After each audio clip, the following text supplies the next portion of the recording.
I can't tell you how many times I've had this conversation when I ask people, hey, why don't you go to a church? Well, churches should pay taxes. And I usually tell them, I agree with you.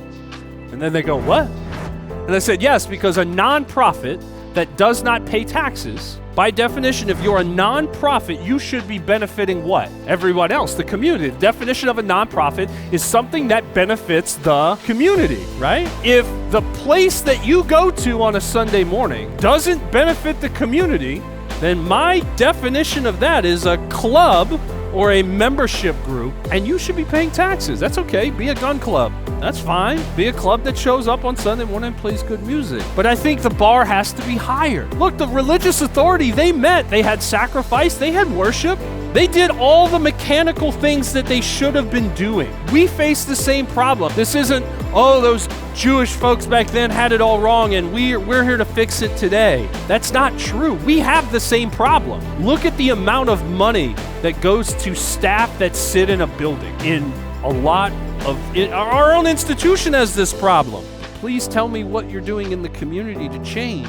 It's very difficult. You're a church when you benefit the community. You're a nonprofit when the community benefits, which is why we're doing all the things that we're doing. I would hope that every square inch of this building is utilized to benefit not the people who show up on Sunday, but to benefit my neighbor.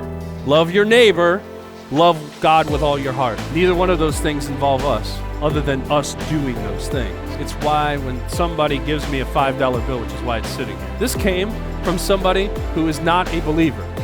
They identified themselves as an atheist. And we were at the pub, and they said, hey, we'd love to tip you. And we're like, we don't really do that. We're just here to play. And they said, no, you guys are really good. We want to give you some money.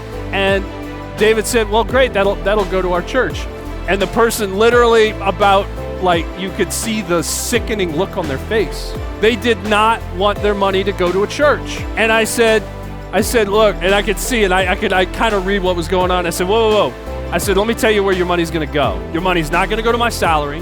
What your money's going to go do is buy seeds to put out front so that we can plant crops. Your money's going to go downstairs where we're going to feed about 1,000 kids a day during the winter. It dips from 1,800. Summer's high, winter's low. So we're going to feed about 1,000 kids out of our kitchen. And oh, by the way, we're opening up a learning center. I promise you that your money is not going to go to my salary. And she went, your people do that? I said, yes, we live as a Christian community. We care about the neighborhood. This money is not going to go to what you think it's going to go to. Because that's what church has become to people who don't believe. It's got a lot of baggage to it, which is why I like calling what we do living in Christian community. It's not because we have a good worship service, is it? It's not because our band's good.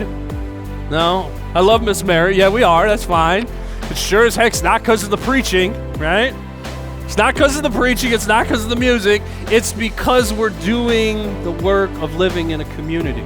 People want more from church.